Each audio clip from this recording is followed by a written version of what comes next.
Imagine a country known for centuries as a land of heat, dryness, and endless waves of sand, now pumping billions of gallons of water beneath that very sand. Saudi Arabia. Spanning over 650,000 square miles, it's one of the largest nations on Earth. To most, it's the oil capital of the planet. But few realize, hidden under the lifeless desert lies another treasure: water. In a land with no rivers, no lakes, and scorching heat that can blister skin, people once survived by rationing every single drop. And yet today, Saudi Arabia is doing something almost unimaginable. Every day it injects water underground, enough to fill dozens of Olympic-sized swimming pools. Since 2021, the country has built more than 52 dams. Yes, in a place famous for not having water.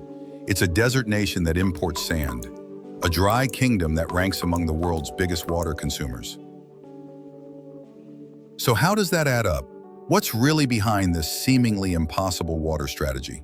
Welcome to Unseen Realms. The treasure beneath the sand and the risk of draining it. Did you know there are only 18 countries in the world with 0 rivers? Saudi Arabia is one of them. Not a single stream flows through its arid lands, and yet the country has built dozens of dams. Why? For show? Definitely not. These dams are designed to catch rare rainfalls and sudden flash floods that rush through wadis, dry riverbeds carved into the desert. In Saudi Arabia, even a few drops of rain are more valuable than gold.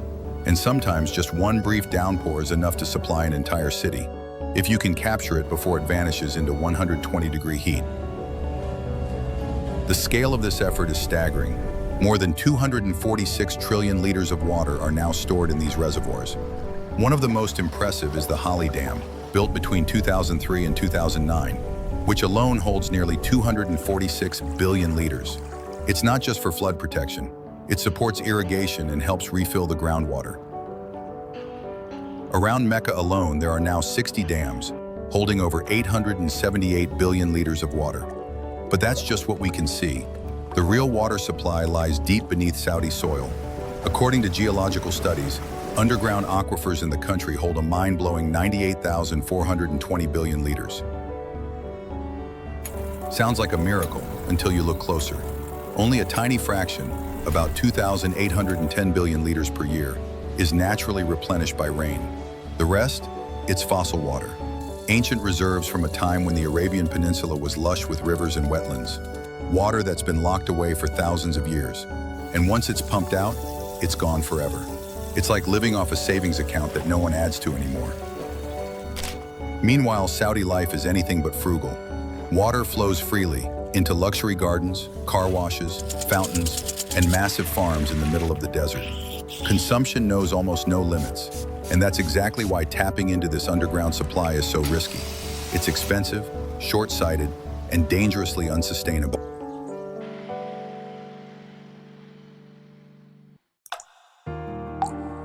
The invisible river, a pipeline longer than the Nile. How long can you keep drawing from a well that never refills?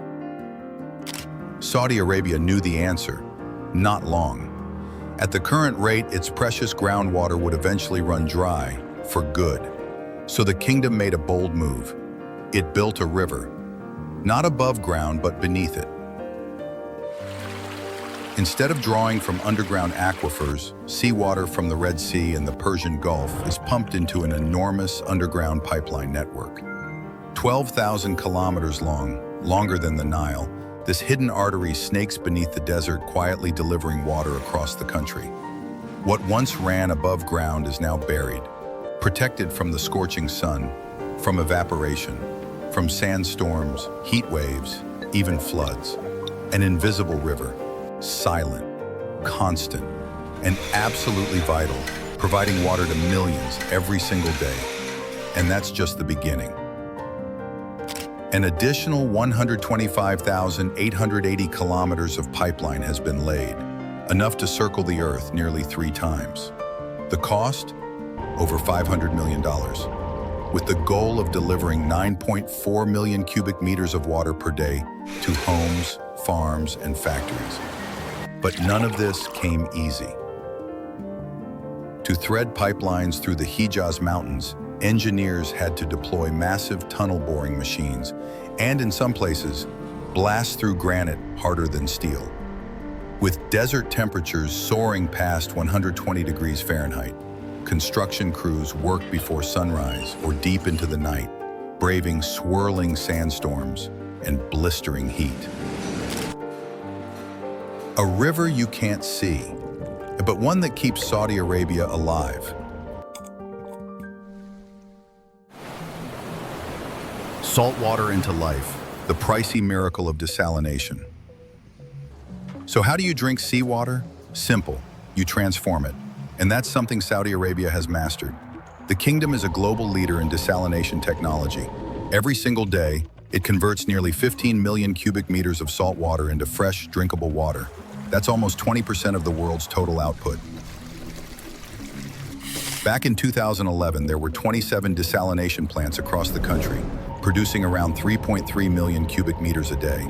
By 2024, that number had grown to 33 plants, pushing out over 4.16 million cubic meters daily, and they're just getting started. By 2028, Saudi Arabia plans to increase that to over 6 million cubic meters per day, an ambitious goal, but one that comes at a serious cost. Turning seawater into fresh water isn't cheap. It's 3 to 10 times more energy intensive than traditional water sourcing. And here's the real issue. Most of that energy still comes from non-renewable sources. It's a cycle of high cost and heavy environmental impact. To put it in perspective, in the US, public water systems consume around 6% of the nation's entire electricity supply. In Saudi Arabia, desalination plants hug the coastlines of the Red Sea and the Persian Gulf, where billions of liters of seawater are drawn in each day and transformed into life itself. So why not just switch to solar? After all, the sun shines here almost non-stop. And yes, solar-powered desalination trialed in conventional power plants. But it's not that easy. The infrastructure is expensive, and the energy it generates often isn't enough to meet the country's enormous water demands. Then there's another problem, brine, the super salty wastewater left over after desalination. If dumped back into the sea untreated, it can destroy delicate marine ecosystems, turning the ocean, once a source of hope, into a growing threat. Everything has a cost, and Saudi Arabia is paying dearly to quench its thirst. But without smarter solutions, the country faces a chilling possibility. No water left, not even to desalinate. A smarter way, when sunlight turns into drinking water. Is there another way? Yes, and it's surprisingly simple and incredibly smart. A team of Saudi scientists has developed a system that turns ordinary solar panels into life-giving machines, producing both electricity and clean drinking water at the same time. Two of the most precious resources in the desert, now coming from the same source. Here's how it works. They've connected a water filtration unit directly to a photovoltaic solar panel. As sunlight hits the panel and generates electricity like usual, the waste heat, instead of being lost to the air, is funneled straight into a mini desalination unit. There, the heat triggers evaporation. Salty or even contaminated water, think heavy metals like lead or copper, is boiled off. The resulting steam passes through a special plastic membrane that traps the salt and toxins. What comes out the other side? Crystal clear drinking water, clean enough to meet World Health Organization, WHO, standards. The prototype system takes up just 1 square meter of space and produces around 1.7 liters of purified water per hour. It works best in hot, dry regions, especially near coasts or briny water sources. In a world growing thirstier by the day, it's a glimmer of hope. Maybe even the first real step toward a future where sunlight becomes the wellspring of light.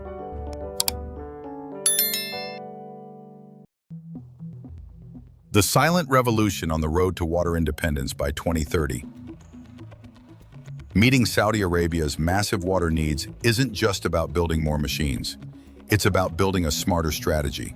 That's why the country is increasingly turning to a more efficient solution. Reverse osmosis, or RO. This method uses significantly less energy than older techniques like multi-stage flash distillation, MSF, or multi-effect distillation, MED, which once dominated the desalination world. And in a place where summer feels like a never-ending inferno and every drop counts, there's no room for waste. Even walking outside at noon can be a test of endurance, let alone the daily fight for drinking water. But Saudi Arabia is thinking big. By 2030, the kingdom aims to meet 90% of its water needs through desalinated seawater. A bold vision, but a necessary one, in a time when waiting for rain is no longer a plan. Dreams often start with numbers, but it takes sheer will to turn them into reality. The sand myth: why Saudi Arabia has to import it.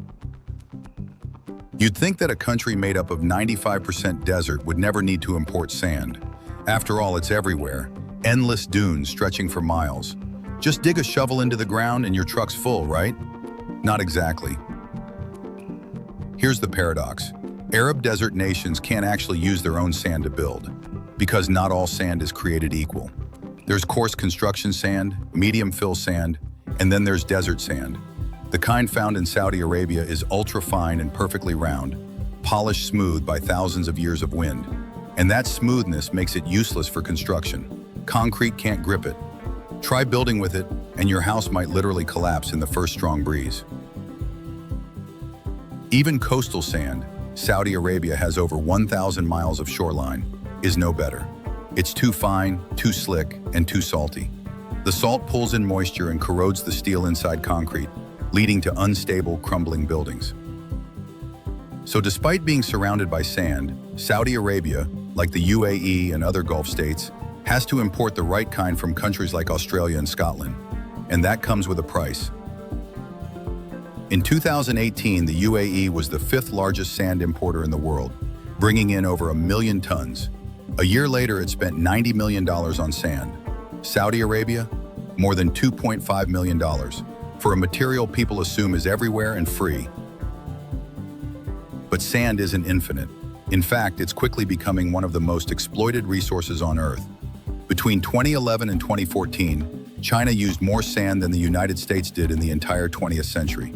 And Singapore, a country barely the size of a major city, has grown its landmass by 20% by dumping over 500 million tons of imported sand into the sea.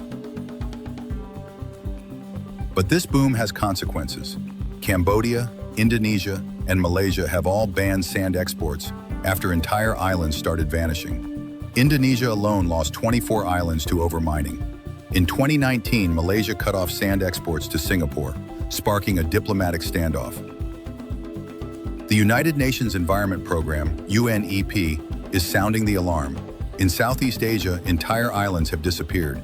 Countries are tightening sand exports, not out of politics, but out of sheer survival. You can't trade what no longer exists. Sand, once taken for granted, is now the new gold. When Iceland imports ice, the strange logic of global economics. Saudi Arabia imports sand, and Iceland, it imports ice. Sounds like a joke, but economically, it makes perfect sense. Despite the name, Iceland is surprisingly green. Only about 10% of the country is actually covered in ice or snow year-round. The rest looks more like the rolling hills of the Pacific Northwest or the fjords of Norway. Sure, there are glaciers. Theoretically, there's plenty of ice to harvest. But in Iceland, labor is incredibly expensive. Every step, production, sun, storage, transportation, drives costs through the roof. And Iceland has bigger things to worry about. The country imports nearly all of its food: grains, vegetables, meat, cooking oil, and all of it needs refrigeration. In Iceland, ice isn't a luxury, it's a logistical necessity. So instead of building a massive domestic ice industry, Iceland takes a smarter approach. It uses return cargo space on freight ships, already bringing goods into the country, and fills that empty space with blocks of ice. Call it an ice import bundle deal, maximizing cargo efficiency while avoiding costly local production. The ice comes from the UK, Norway, even the US. And it's used everywhere, from industrial freezers to household coolers. A country with glaciers, importing ice. A contradiction, or just smart 21st century economics? From sand to life, Saudi Arabia's grand green vision. Saudi Arabia isn't just importing sand, it's taking things one step further, turning sand into soil, into something that can breathe, into life. Since 2021, the kingdom has been chasing a dream that once sounded like science fiction. Through its Saudi Green Initiative, the country wants to do the unthinkable, make the desert green. Over 705 billion rials, that's more than $100 billion USD, has been set aside to bring this vision to life. The goal? Plant 10 billion trees. Restore over 180 million acres of dry, lifeless desert. In places where only wind and dust once ruled, the plan is to grow forests, living walls of green that hold the earth in place, root by root, grain by grain. And this isn't just a lofty plan on paper. Since 2019, Saudi Arabia's National Center for Combating Desertification has been on the ground, quite literally. In the Balida Oasis, on more than 10 square miles of land, they're building barriers against shifting sand, installing subsurface drip irrigation, and planting the first million seedlings, each one a quiet act of resistance against erosion. It's a battle against the desert, fought not with machines or steel, but with roots, with patience, and with a vision that one day, out of an ocean of sand, a forest might rise.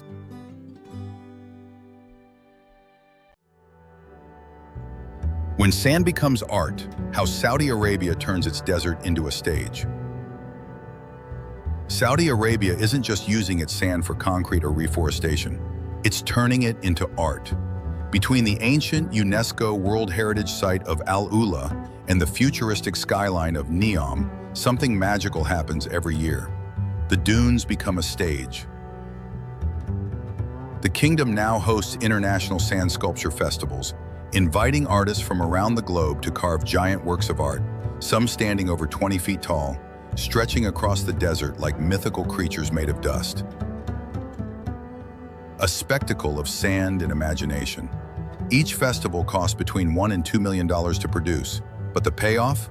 Tourists pour in. They take photos, post reels, marvel at the ephemeral beauty, at how something as fleeting as sand can carry such power and presence.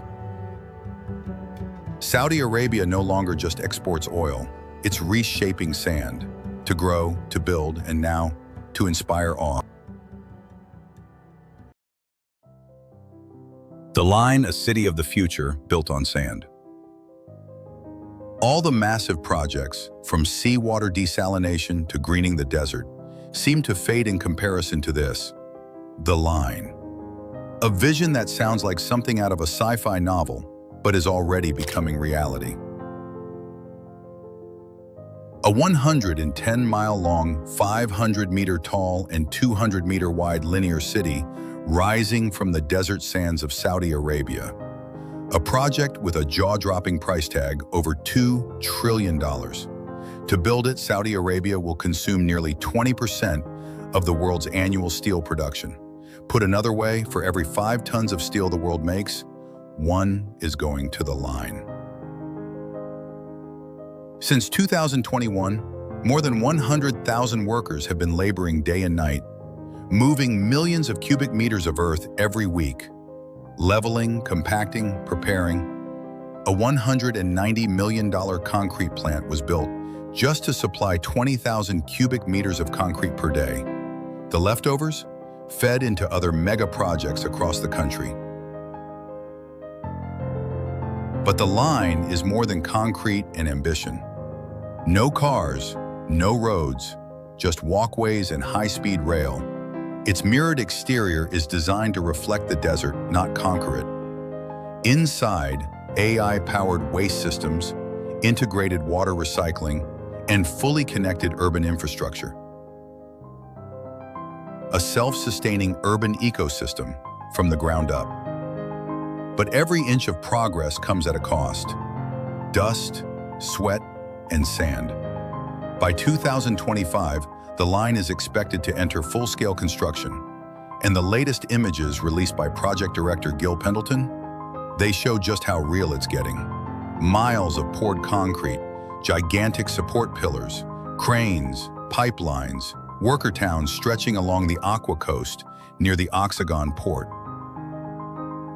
A dream made of glass and steel, rising straight out of Saudi Arabia's sands. Or maybe a bet on the future of humanity itself. Hidden Marina, a modern world wonder in the making.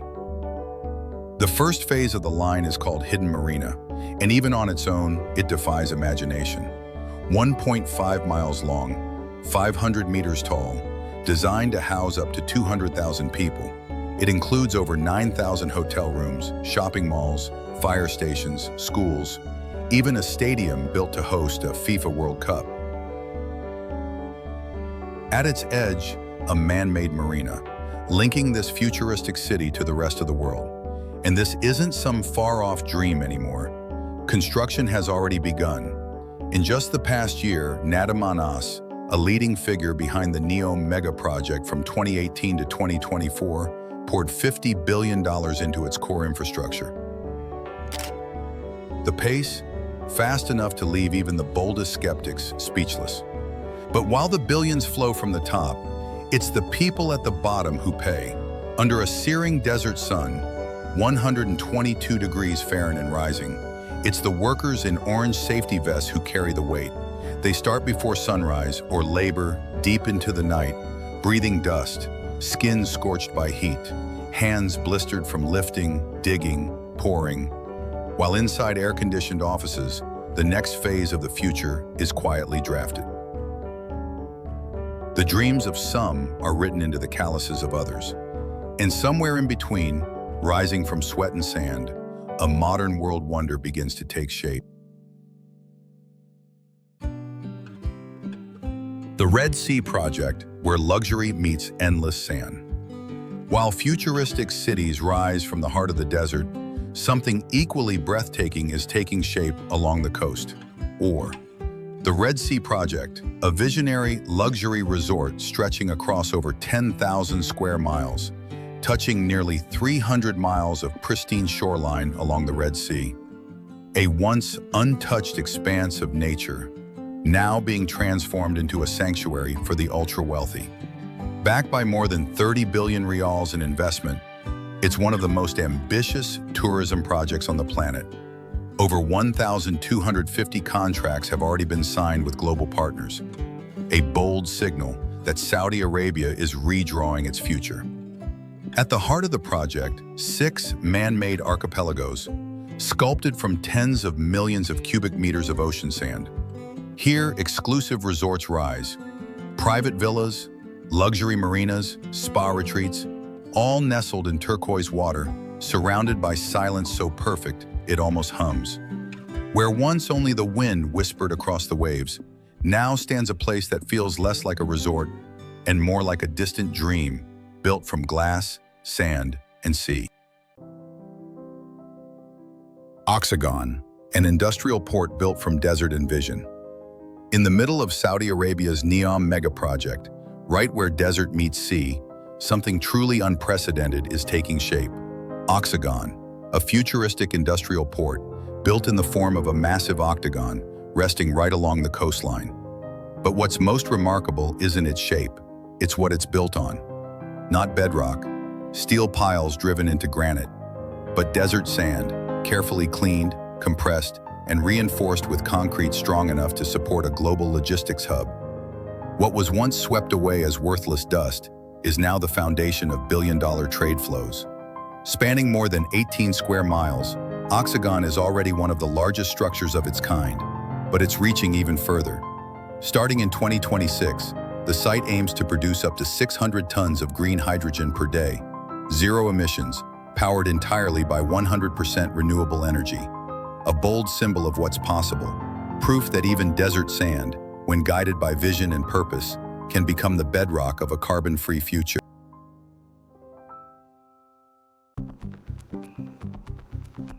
Qiddiya, a city of joy built on compacted sand. Just 28 miles south of Riyadh, another monumental project is rising from the desert. Qiddiya, a sprawling city of entertainment, designed to become Saudi Arabia's national playground and the cultural heartbeat of a new identity. Covering 360 square kilometers, Qiddiya is nearly the size of a mid-sized European city. And even in its earliest phase, the numbers are staggering. More than $2 billion USD has already been spent just to compact the desert sand and make it strong enough to support theme parks, indoor ski slopes, racetracks, and more. And this is just the beginning.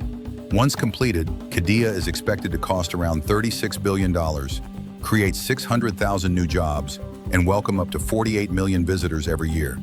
It will become one of the cornerstones of Vision 2030, Saudi Arabia's bold roadmap to break free from oil dependence and step into a new era, an era of creativity, culture, and sustainable reinvention. A country once known only for sand is now rebuilding itself, layer by layer, vision by vision.